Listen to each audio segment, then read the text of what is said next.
Joan of Arc is a world-renowned historical figure that led the French army at such a young age. Joan was born on January 6, 1412 in Domremy, France, to a tenant farmer and his wife.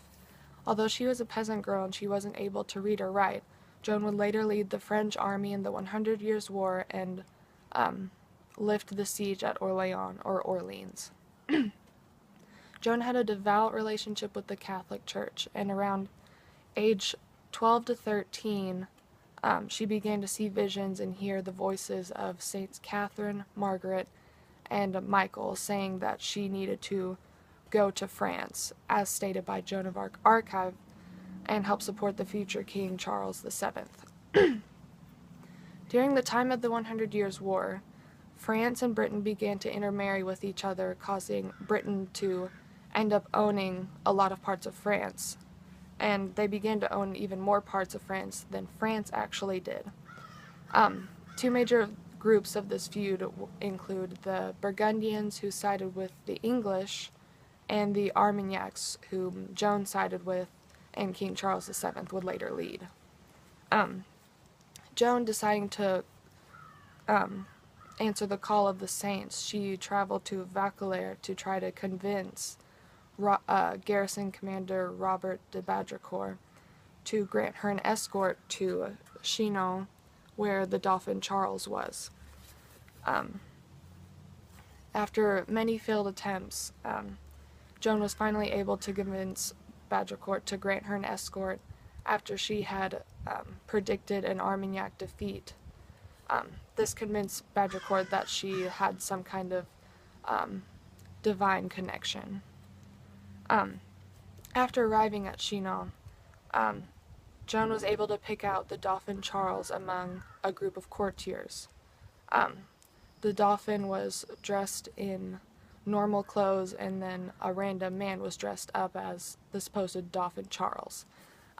They did this to try to confuse and even make fun of Joan, but Joan was able to immediately pick out the real Dauphin Charles, and after she had a private meeting with him, the Dauphin Charles was convinced of her divine connection and allowed her to help lead the French army. But before they could continue, Joan was sent to Poitiers to be questioned of her faith, and after 3 weeks, a letter was sent saying that she was another Saint Catherine come down to earth, as stated. Because of her standing, men who had originally lost faith in the Dauphin Charles began to join and help the French army.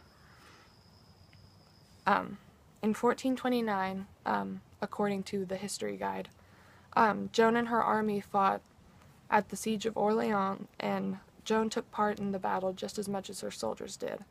And on May 8th, Joan and her army lifted the siege at Orléans. After the victory, Joan then led the Dauphin Charles to the city of Reims, where all French royalty went there to be crowned, and there she crowned King Charles VII. Joan's hopes became very high after the battle, and she tried to convince Charles and his men to continue their winning streak and try to take back Paris, which was part of the Burgundian and English at the time. But the king and his men were wary, as they thought Joan was becoming too powerful. The king then ordered Joan and an army to fight off the Burgundians in Compiègne, according to History.com, where the events of the battle began to take a wrong turn.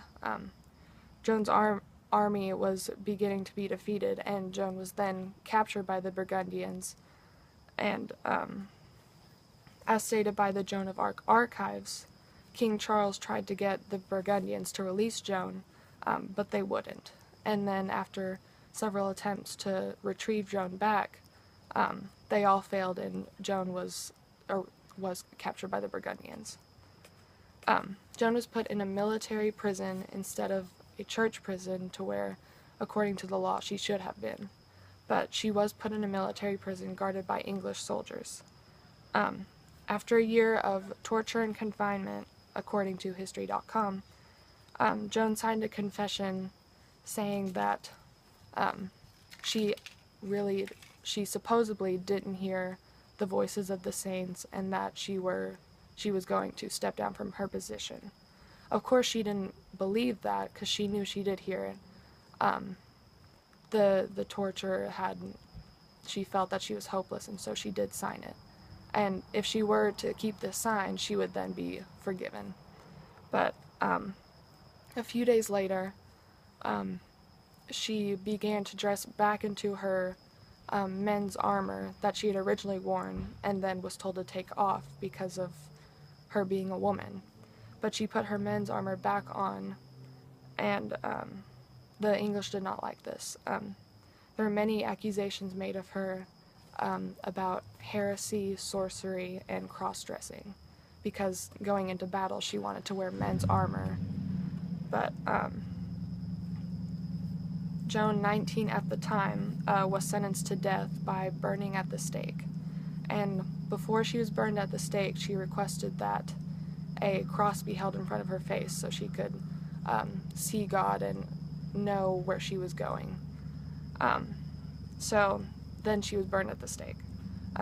Joan's legacy was not forgotten, and in 1920, Joan was canonized as a saint, according to Joan of Arc archives.